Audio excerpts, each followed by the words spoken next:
میدونستی اگر هر روز تخم مرغ آبپز بخوری چه اتفاقی میافته؟ در روز اول فکر میکنید این کار سختی است، اما اصلا اینطور نیست.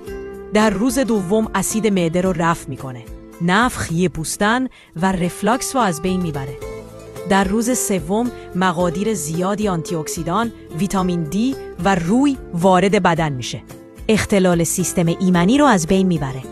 این کار برای پیسی و پسوریازیس مفید است. در روز چهارم کار آنژیو خانگی را انجام میدهد و اولویت گرفته را باز میکنه. در روز پنجم خونرسانی به مغز بهتر می شود و حافظه تقویت می گردد.